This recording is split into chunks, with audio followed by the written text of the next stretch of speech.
I read it and it was fast and kept me guessing, and I thought, I got some laughs out of it, and it was at once terrifying and kind of absurd at the same time. It had a kind of a weird mixture of elements that I kind of found kind of charming.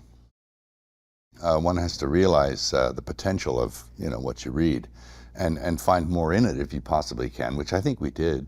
And I did that with we sat with a writer and we went through the script a couple of times and mined a few more nuggets of gold out of it. And then, of course, then when the performers come along, like Mark and Michelle and Topher, they bring their own bag of tricks. So it's really nice to work with other people who have who realize the potential of their own artistic endeavor and sort of bring the game.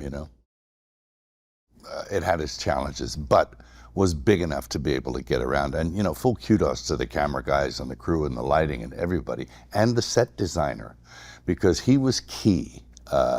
David Meyer, he understood, and I was fully on board with him, that you had to have a plane that could be modular, that you had to be able to yank the windows out and take the nose off, and you had to be able to pull it apart and put it back together again, so you could actually shoot. So the practicality of the set and the engineering involved in a very short amount of time by the production designer is nothing short of miraculous. He's real good at what he does.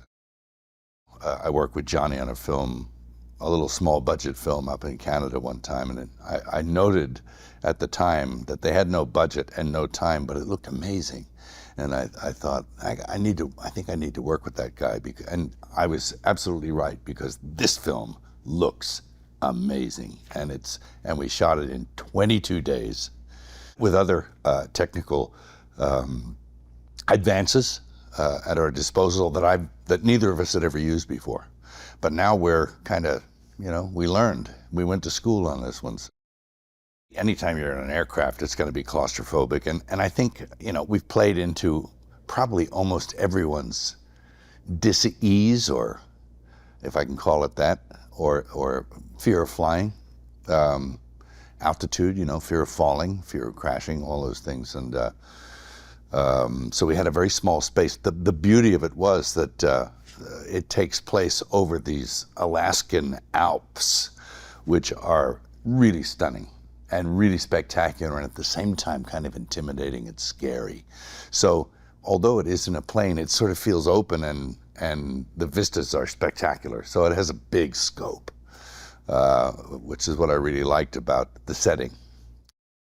She's very accomplished, and I think from what I've seen of her, she's able to convey a whole lot in a very little. She's extremely subtle in what she's telling you with just the facial expression and stuff. So, I study that kind of stuff, and I knew she was good. So, what's not to dig about that? She expressed interest, she liked the script, and I'm like, okay, let's go. You just have to say action and cut. She just does it, man. She just brings it. Yeah, the only guy that doesn't need to be shackled is him. And he is. And so that's, in a way, the character's kind of archetypal, the accountant who's like, kind of a gentle soul, really, and pretty fearful. And all of a sudden he's living his own personal id in every way.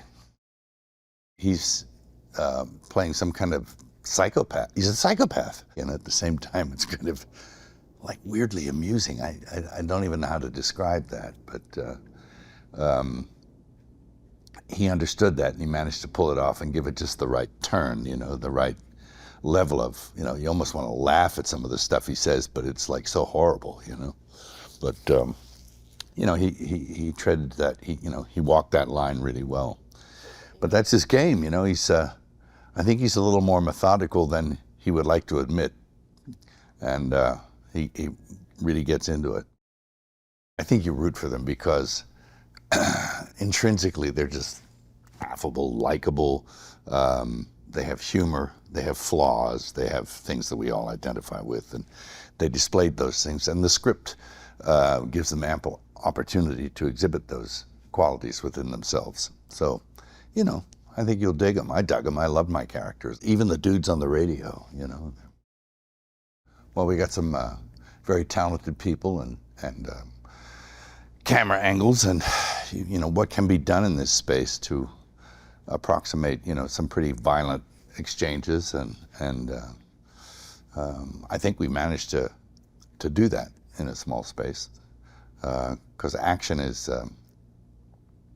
it's difficult even with lots of space, but when you're trapped in this little place, to get it and get it so it really works, you know. Full kudos and credit go to the you know, the camera team and the stunt team, I think, in being able to, you know, make the space for that to happen.